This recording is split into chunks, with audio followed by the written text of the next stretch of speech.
Hello and welcome to the Uneducated PT Podcast with me, your host, Carl O'Rourke. The goal of this podcast is to bring on interesting and knowledgeable people from all walks of life, learn a little something from each conversation, and for you, the listener, to learn something from each episode. So don't forget to subscribe to the channel, press the box below, show some support, and I'll see you on the next episode.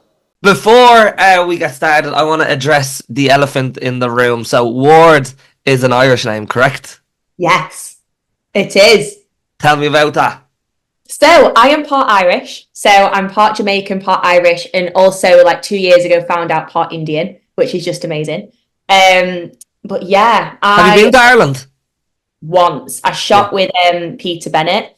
The photo shoot is amazing. But I've never actually met my peoples properly. All right, well, we'll have to take you to Ireland and show you. I'm just outside of Dublin at Wicklow there, which is the nicest county in the country, so I'll show you around. Okay, yeah. Is that where McGregor's from? McGregor's from at Dublin, but he was also he lives outside of Dublin, just in Kildare, which is on the side of Dublin, and then I would be south of Dublin. Let's go there. I know you're a huge McGregor fan, aren't you? I love that. You're a big UFC fan, aren't you? Yeah, because of him. I love McGregor. I love Nate Diaz. I love all the OGs of the fight game, fight game, just like you would say. But yeah, that's Alycia, I want you to just tell the listeners a little bit about. Well, let's get straight into it. So, will you tell them a little bit about the life-saving surgery that you went through, and how that shapes the work that you do now, and then just talk a little bit about the work that you do now. Okay, so last year I was in Spain and I decided to go there just to work somewhere else, and I felt really fortunate I could do that. Mm-hmm. When I came back, I decided to come back a few days early because I had a client photo shoot. I thought I'll settle back in the UK, do the shoot, and then I was going to go somewhere else. Yeah. But when I came back, I went to a friend's house and we had a meal together, okay? And when I had that meal, I was like, I feel a little bit like I've got indigestion. And she was like, oh, mate, just stay over. I said, no, I'll go home. I just need to wake up, go train legs tomorrow, and then crack on, because the shoot was the day after that. Anyway, that next morning, I woke up instantly. As soon as my feet touched the floor, just collapsed. Had no idea what was going on. And in describing the pain, it was just someone had got a knife and was just cutting straight across my pelvis. It was horrendous. And I was calling out for my mum because, thank God, she was there at that time. This was back in the UK? Yeah, thank God. Yeah. So I'm in the UK. So I flew back. The day I was meant to fly back was the day I collapsed at home. So the universe was working. Yeah. I decided to come back early, and I screamed to my mum, can you call an ambulance? And that wait was 2 hours, 2.5 hours, and we couldn't wait because I was literally I am going to die. I can't even describe the pain. Anyway, my mum, thank God, drove me to the hospital, and she wasn't even meant to be around that day. She just wanted to check in. Got to the hospital and instantly collapsed again, and was admitted, and they said, we found a mass on your ovaries. No idea what that means, no idea, at that point, because they can't test anything, what that meant. So got rushed into theatre, and they said you had a 10 centimetre dermoid cyst on your right ovary. So a dermoid cyst is something which you're usually born with. So it's whilst you're developing in the womb.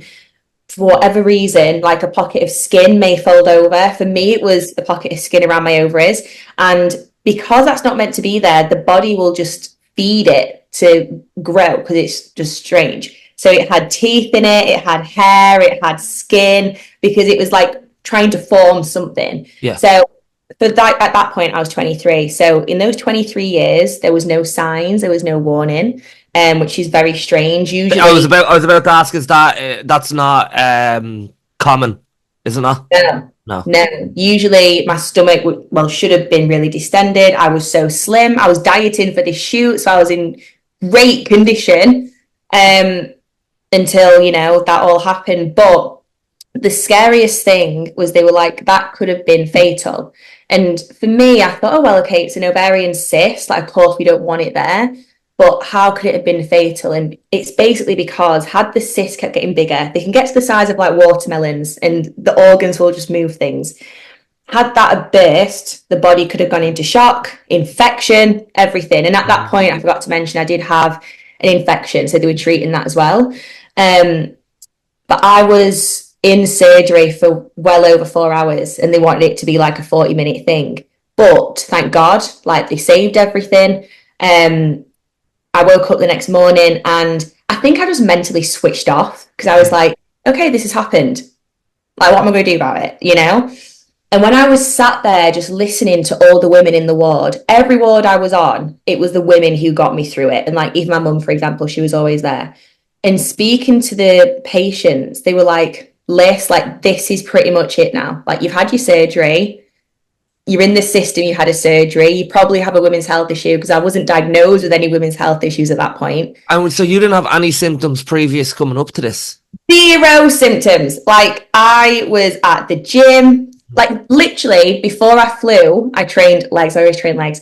I was hip thrusting like 100, 120 kg. I was on the leg press, just smashing everything. 0.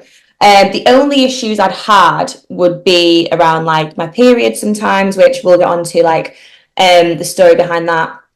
Even issues with like acne and stuff like that, but nothing pointed towards what I do have or had.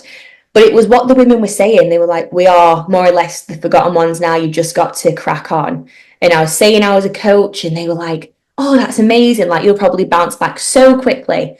And I'm sat there and I was still replying to all my clients. I was doing check-ins whilst in the hospital because I didn't want to leave them. And like, it was great to just have something to focus on as well. Fair.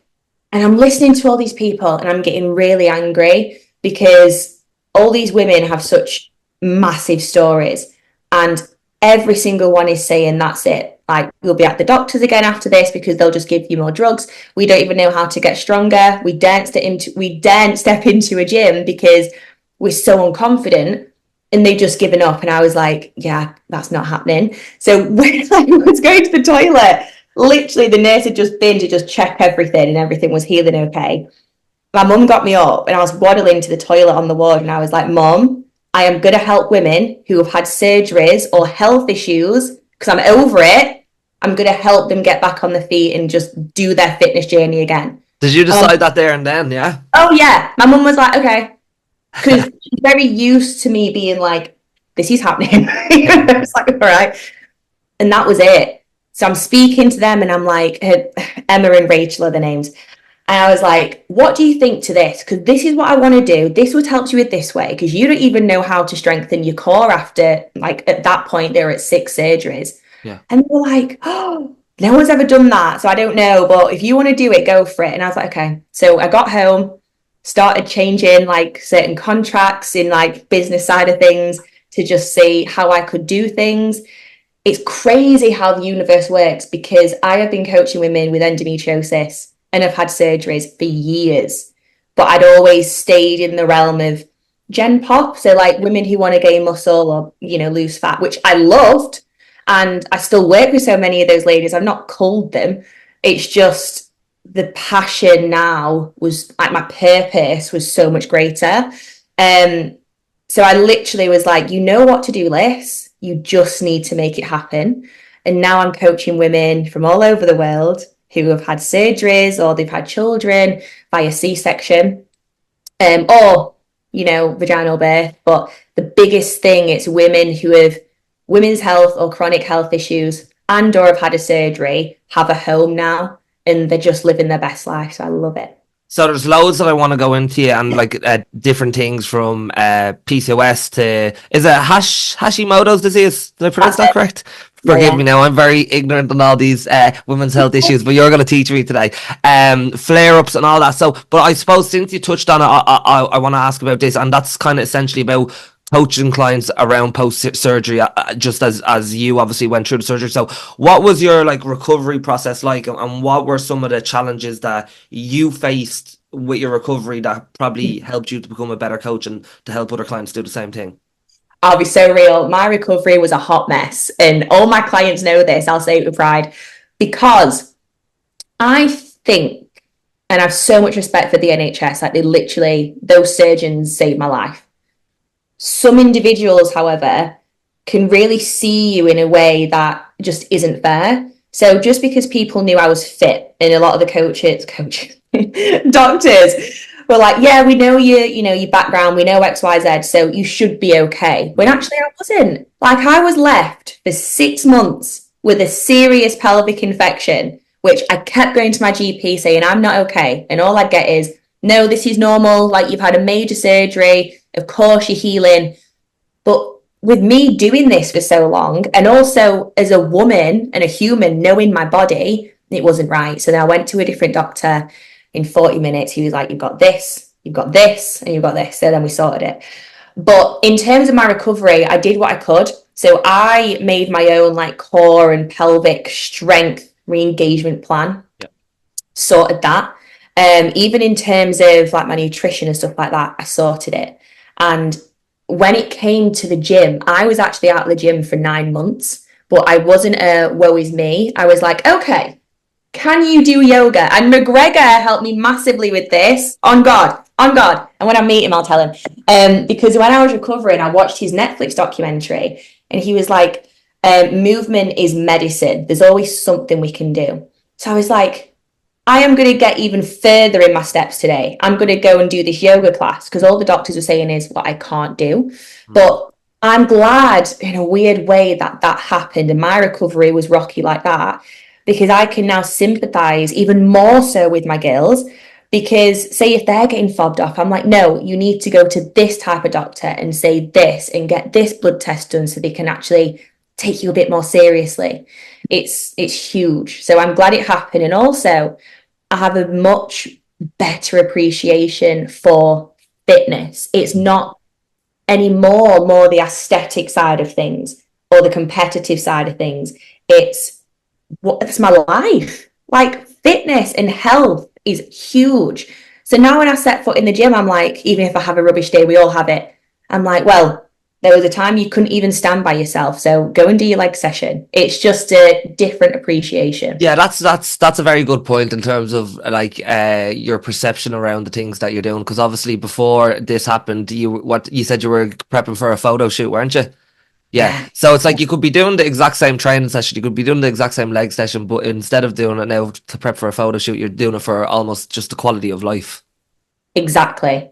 And I think it was such, I didn't say this, but it was such a mind screw in hospital, because I went from being in Spain, so independent and happy, not a care in the world of anything to do with health, to then, let's say 36 hours later, I'm having to be lifted by 2 nurses to go to the toilet and to help me wipe myself. Which is obviously going to be even more a more difficult thing for you to handle, being someone who, comes from a fitness background who, like you said, is independent, where, like, and would you say that, the way you touched on that, like, you just focused on what you could do rather than what you couldn't do in terms of the recovery process?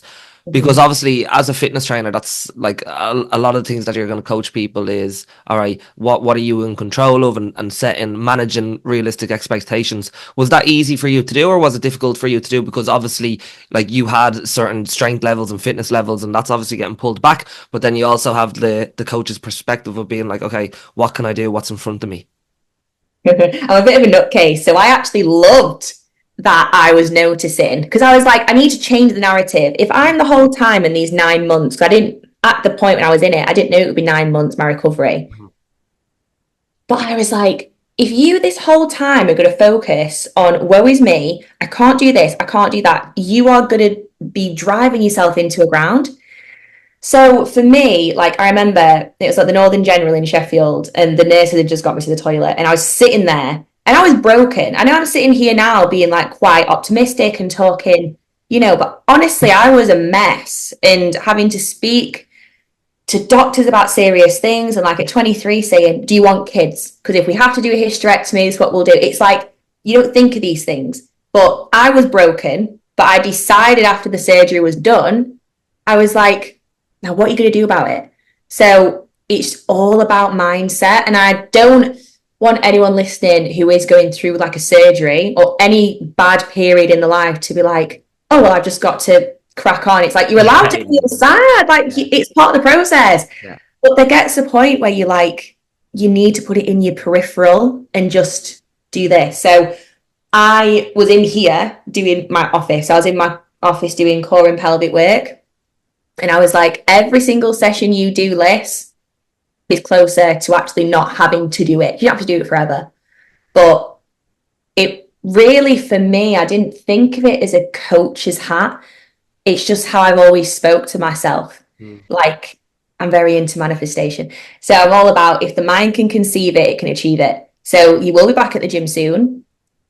Look at all you can do and just, make it happen. That's what I was about. Well, that has to be kind of your biggest asset if you're probably at a stage where you're limited in what you can do physically. It's like you have to have that perspective, or else you're just going to, like you said, you're going to drive yourself insane. Is that one of the common mistakes you see with people who have had similar health issues or had surgeries and are trying to kind of get back? Is that, they're almost probably trying to do too much too soon?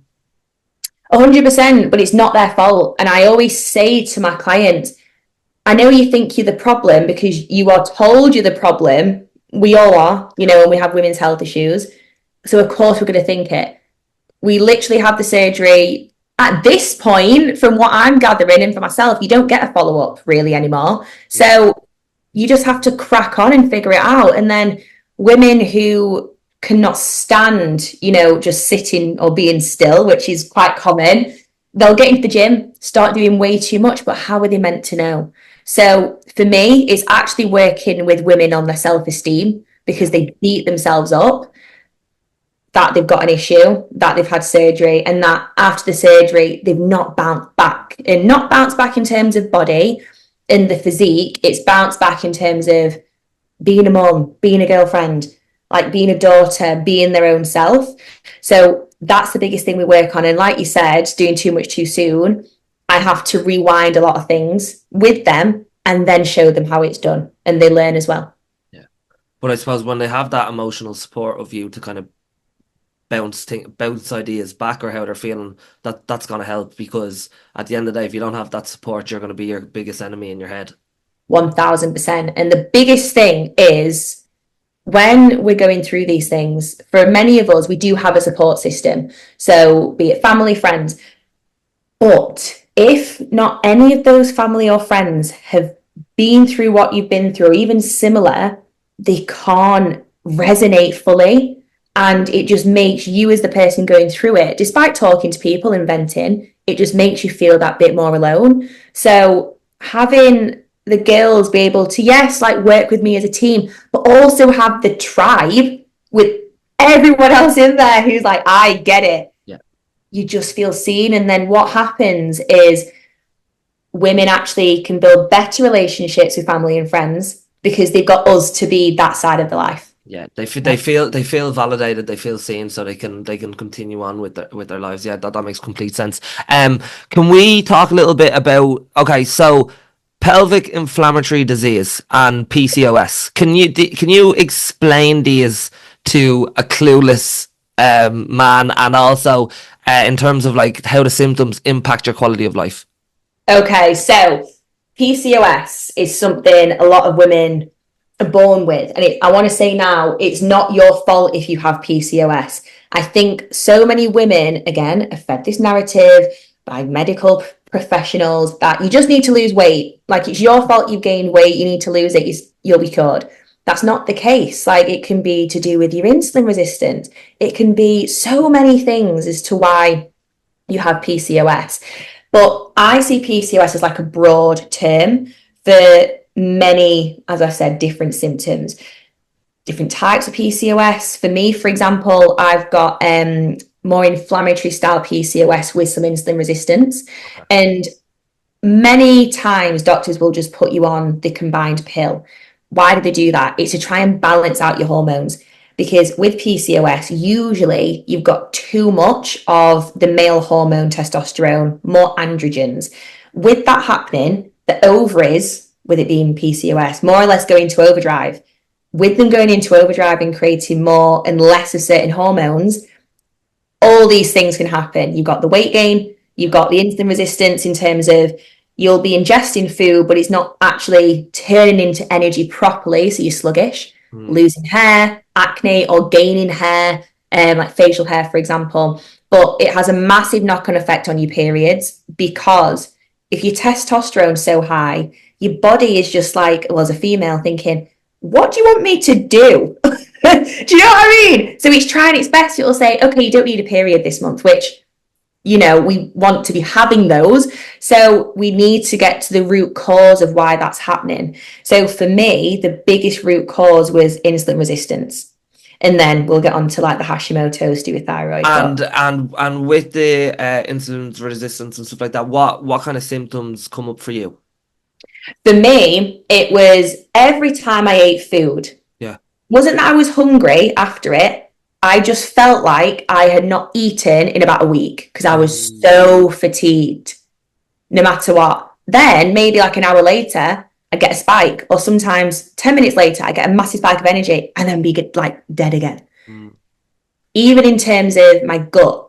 So I'd notice as I was recovering, as I was getting stronger, my gut, it was like a stubborn body fat and bloating inflammation that didn't want to budge. But on top of that, I looked so, in my face, just so swollen. And even that, having that knock on your confidence, thinking, oh my God, I look like a balloon. I don't really want to go out. And you're already fragile from recovering. It's a bit of a knock on effect. Does that impact your body image, relationship with food?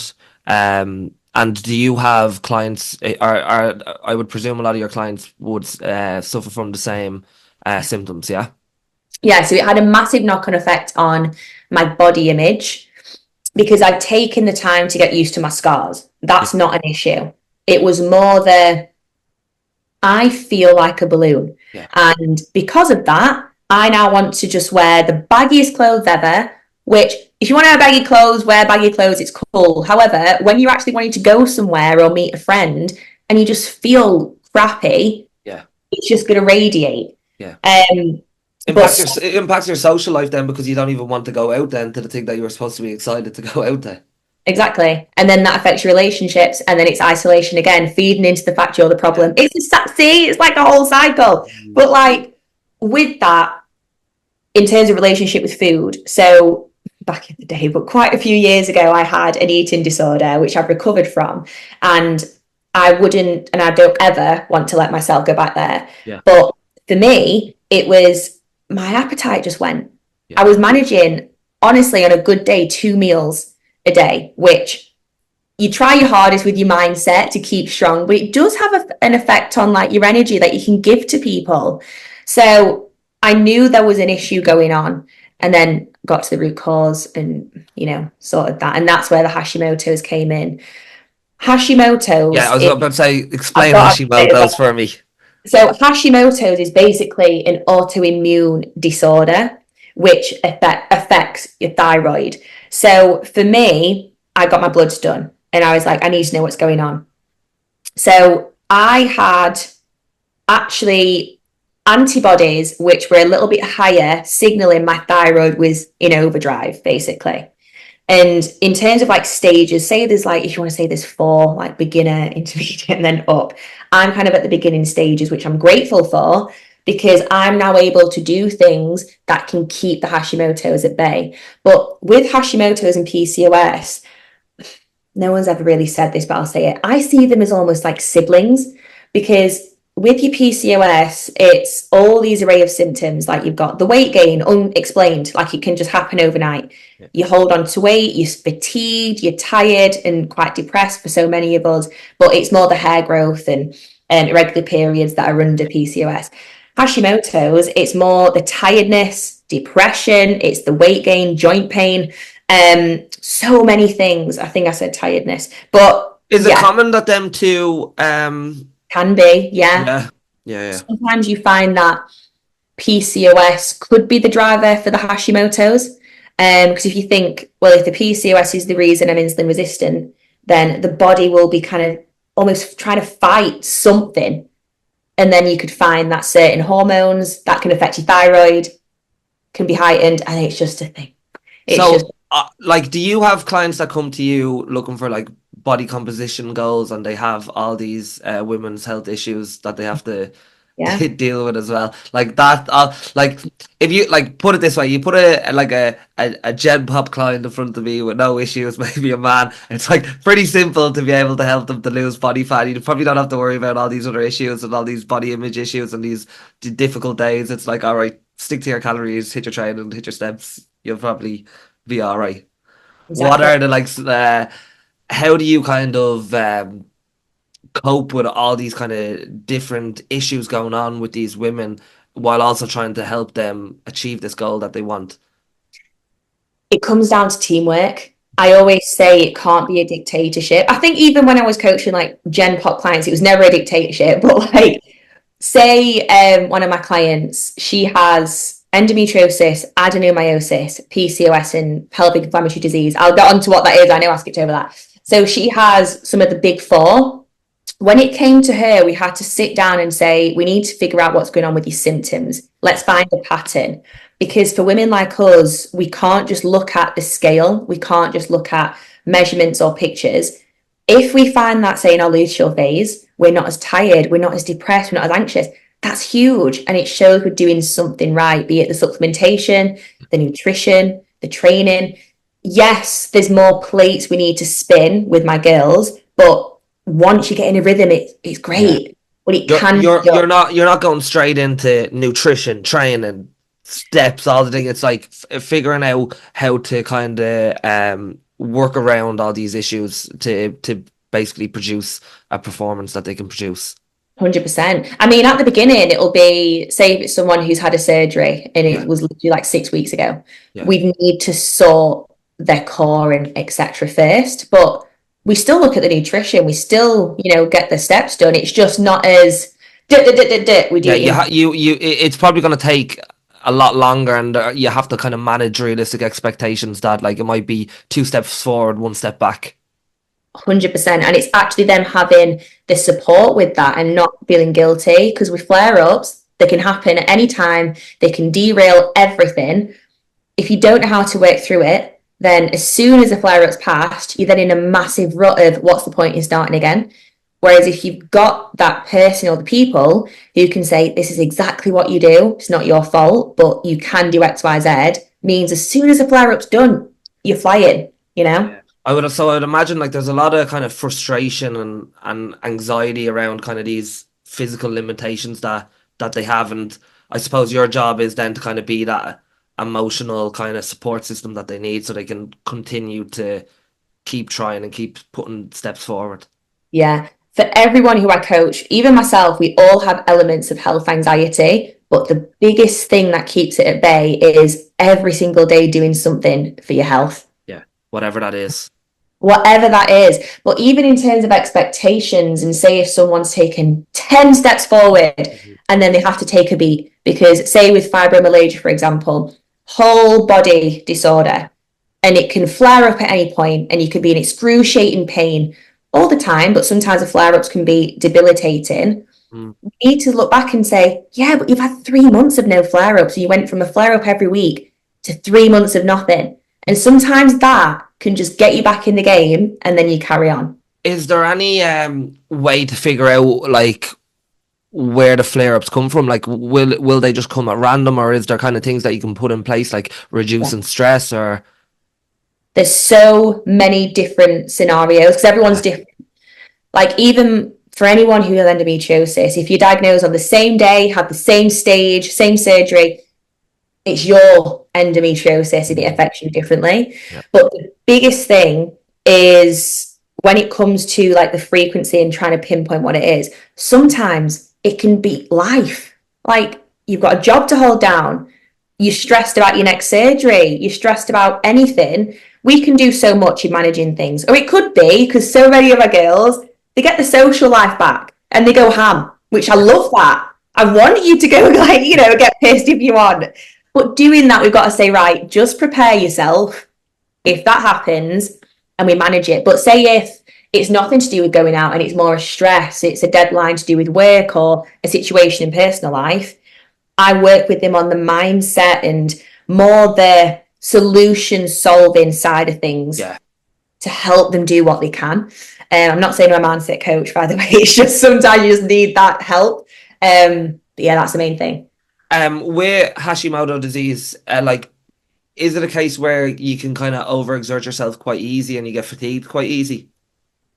It can, but more so for myself, I've found with it being more autoimmune, when I get ill or I have an infection, it hits me a lot harder and it can sometimes take a lot longer to get over.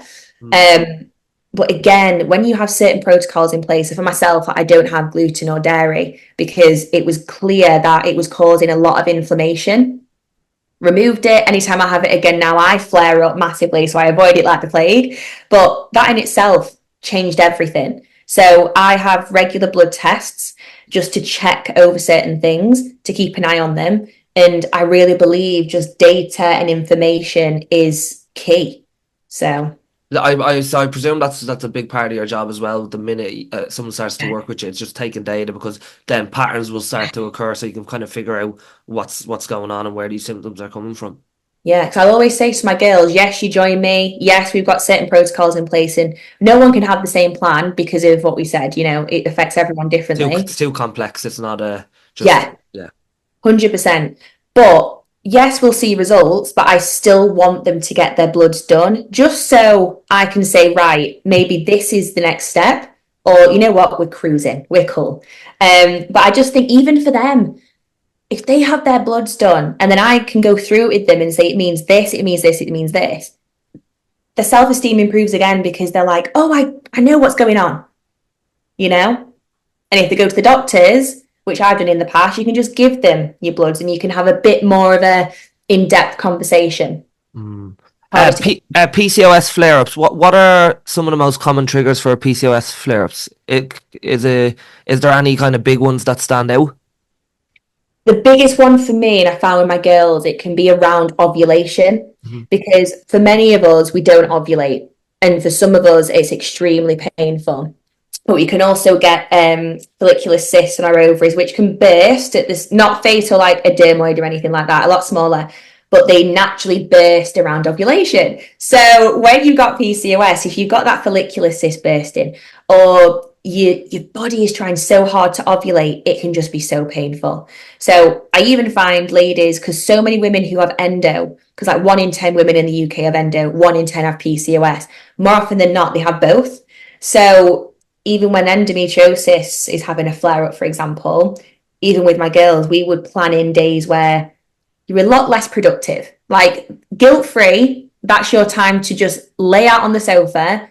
But because we have that data and we can see how long that flare up might last, for example, we know when it's time to kick things up again. Makes sense, yeah. Does any of this impact fertility? Because I know you spoke about before we jumped on about some big wins with your clients. Yeah. So PCOS, a lot of health issues, but mainly women's health issues can have an impact on, women's reproductive ability. But I think that's why it's so important to have those conversations with your doctor. Do all you can with your health.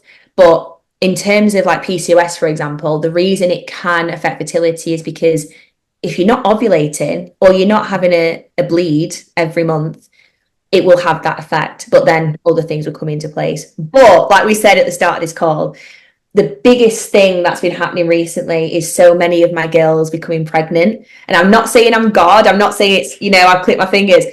I really do believe it's been a multitude of things. But because they've been told so many times, you may not be able to have kids, or after this surgery, again, it's going to reduce that risk. And you've got endo, you've got PCOS, everything. It's going to be difficult until it's possible. And a lot of the time, it's because they know what to do. Mentally, they feel better. They're healthier. And then quite a few of my girls have fallen pregnant recently, which is, they message me after they've told the husband, or sometimes they message me before the boyfriend. Love, and we got. As long as you don't text the husband saying congrats. But it's great for them as well, because I find with a lot of my clients who are in relationships, sometimes their partners do message me, because it can be so tough when you're trying so hard to support them you're scared to even, be close to them sometimes because they're always in pain, and they can believe, sometimes it's that helplessness that they believe they're also the problem. So having that conversation with them and then seeing them happy as well because they're about to be a dad, it's amazing. And then we transition into the prenatal side. So that's exciting. That's unreal. I do, like, that's probably the best kind of client win you can have. 100%. Yeah, it's amazing. I wanted to throw a few wisdom rounds at you. So first question I wanted to ask you was, when you look back, what advice would you give to your younger self, especially during them challenging periods of your life? Stay calm. Even when things are good, even when things are bad, just stay calm. And I've always said that because when things are going good, you can get really excited and you can just be like, oh, and then you forget things. You're acting like a crazy person. Even when things are bad, you can just dig yourself into a deeper hole. Whereas I'm not saying you can't be sad, I'm not saying you can't be happy, but just stay calm and just get to the goal. That's my biggest thing. Yeah, I like that. And what would you want more women suffering with these health issues to know? You're not the problem. Even with the women I coach, and I know I coach women who have health issues, have had a surgery, they're also still women. So a lot of them, they want to feel sexy in a bikini. They want to feel great. They want to go to the gym. And unfortunately, they've gone with the wrong PT or they've gone with the wrong coach. Their plans haven't worked because it's not been tailored to someone with XYZ. Yeah. I would imagine like someone with them issues, I'd say someone who has lots of flare-ups and stuff like that, but they want to feel better in themselves. They might want to look better. And then like going to maybe a physique coach or something is probably going to have disastrous results in the end because, they're not going to understand the complexities of that. Or they just think you're being lazy or you're not being adherent. It's you haven't followed your calorie goal or, yeah. Yeah. Do you find that? Do you have clients that have come to you from kind of them backgrounds and obviously there must be, I'd imagine there must be a lot of people out there who like are suffering from these health issues and end up falling into the trap of just going with that kind of a coach who probably just trains the masses and doesn't really have any kind of previous knowledge on them issues. And it makes me sad because these coaches will then just keep them on as a client just for a number. Yeah, and not even being able to help them, but not really caring about. Yeah, they know that. Or they'll not even say, let's go look at your bloods. Let me learn more to better help you. No, they're not bothered. So they'll just keep on going. And it's appalling because then when someone has already had such a rock in their self-esteem, that's even worse because they've trusted that person. So I always say to my girls, like, you aren't the problem. It's literally been your setup. And I've been there. Like, I've been with coaches in the past where I've been like, I'm following everything. Or, you know what? I have had a bit of extra chocolate today, like dark chocolate, because I am absolutely like floored. I have no energy, or I'm absolutely ravenous because my calories, because I'm not losing weight with my insulin resistance. I wasn't losing weight, so calories were low and cardio was crazy. Not the case. I'm now with a really great coach now who just gets it, which is amazing. But it's really, really tough. Do you think a lot of it is about giving yourself grace? 100%. Because you're the one living with it. You're the one going through it. Yes, you have these goals. And let's not even make it about being sexy or confident. You just want to feel like you're in your skin and you want to feel like you're in the driver's seat. And if you want to get up and get some jeans on, go for a coffee, go for a walk, you can without overthinking everything. That's the biggest thing. Okay, last wisdom question I'll ask you. So, what's a belief or perspective you held strongly in the past that you've changed your mind about? Ooh. I know they're difficult questions to just ask on the spot, but what's a belief that you had before that you've changed your mind about? One in coaching and one in life as well. Oh. Is there anything that you used to do in coaching that you're like, oh, I would never do that now, or I would never approach it that way?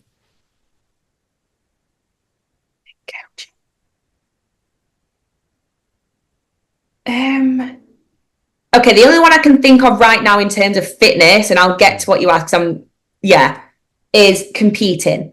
So I was going to compete in bodybuilding, and so glad I didn't. My values have changed massively in terms of Yeah, health. I would imagine that. Yeah, it was it'd be almost now it would be almost conflicting, wouldn't it? 100%. And yeah, of course, I want to still feel good. Like I'm doing a photo shoot soon, not to be like, oh, I just want to rip my clothes off. Again, it's for me to have a goal that this time last year could not even think of. Yeah, And it's honoring my body still with health in mind. So that's did you not put your group through a photo shoot a couple of months ago as well? I thought I seen that. yeah. So oh How did they find that? they absolutely loved it. Like genuinely. I was crying pretty much the whole time because I was just so proud. But again, so many of them, women's health issues, some of them had surgeries, and also some of them didn't have any issues. Okay, like they were from, the pre-switch, but they're still with me because even that, we're bonded as women that we want to see people win. So it's just amazing. But in terms of life, my perspective that has changed is I no longer ask for permission. What do you mean by that? So back in the day, like a few years ago, I'd always say or ask people around me, I want to do this, but like, what do you think? Do you think I can do it? Like in hospital, something just switched in me where I was like, this is almost like my second act, because we don't get sequels in life, but it's my second act to be like, right, let's live life so differently. And I was auditing myself. I was like, you're a chronic people pleaser. You care what people think. I cared so much what people thought about me. It was debilitating. That's different now. So I was like, I want to help women do this. I'm going to do it. And they're going to have a home and it's going to be this. And it's translated into so many other things. In coaching, say if at the beginning of my career, it would be like many of us, we see a client isn't losing that weight and we think, are you being adherent? You have that conversation. I'd get bloods done quicker. So that's maybe something I'd do. And I urge more coaches to do it. And if you don't know how to read bloods, there's so many people out there who can teach you or read it for you and tell you what to do. Would you say you're a more empathetic coach having gone through all them experiences? I think I've always been empathetic, but since I've gone through it myself, I truly can understand a lot more. Yeah. And you're connected in a way where you don't have to explain how it feels. Like I just know. It's experience, and you can't read experience in a book. Yeah. And I almost like saw myself as just someone who, I don't want to say a guinea pig on myself, but I was like, why do I feel this way at this point in my recovery? Oh, it's post-op blues. That's normal. Okay, how can I help someone else going through that? And we do that in the program. And isn't it funny the way something that would have been one of your biggest challenges ended up being your purpose? Yeah. I believe everything happens for a reason. I know that can be a really annoying saying for people. Yeah, but it's always the annoying sayings are just annoying because they've been said so many times because they're true.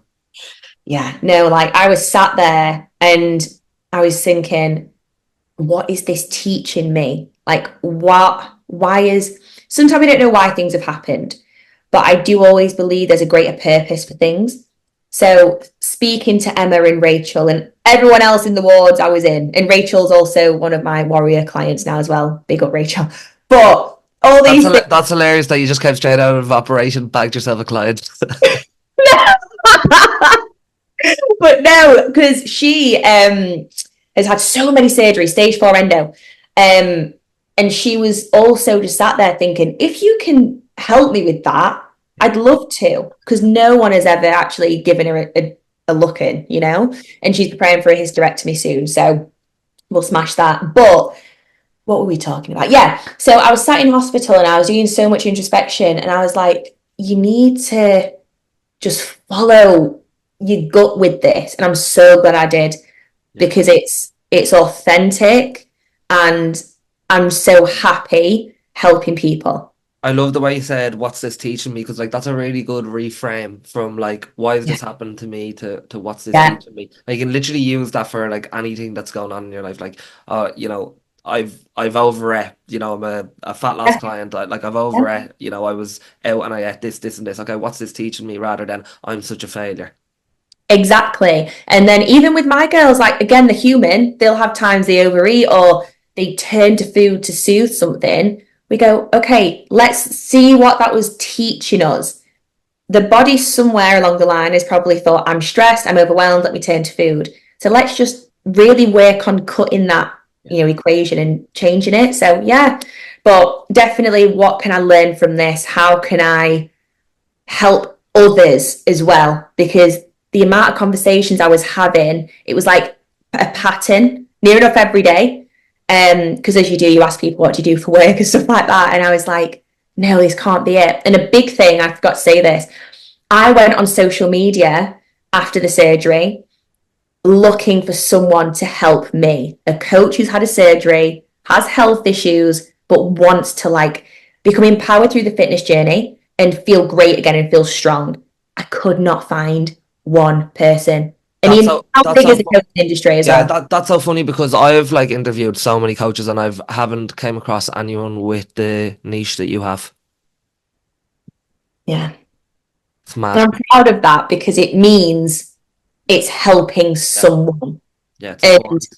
They've got a home. Because I felt so unseen as well that I was like, I feel unseen and I know how to bounce back in a sense of getting my strength back. Yeah. How is everyone else feeling? Yeah.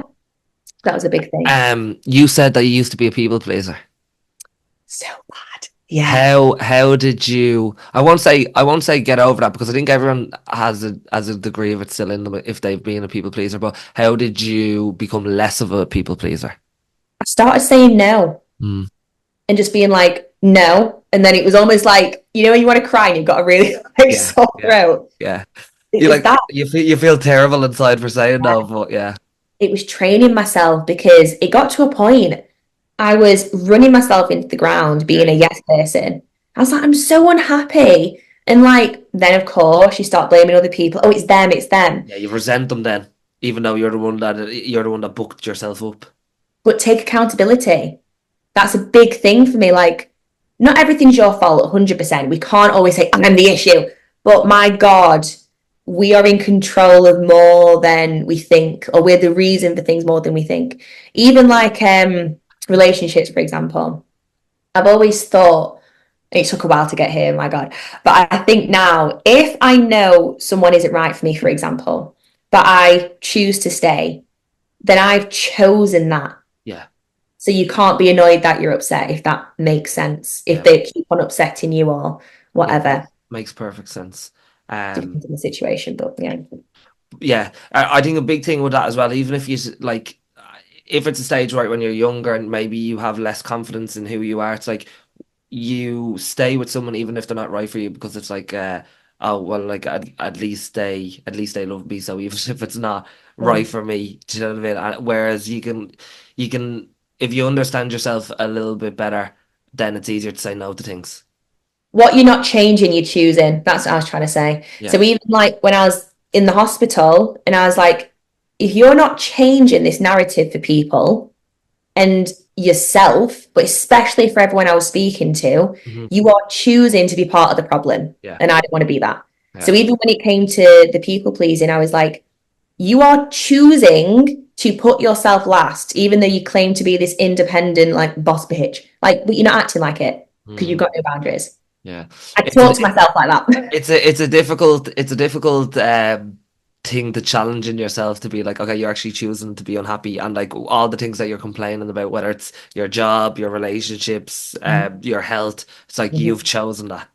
Yeah. A big thing that helped me was therapy though. Yeah. I can't say I woke up one day after being a chronic people pleaser and I nearly didn't even get into coaching because I was trying to please my family so much by doing a degree I didn't want to do, for example.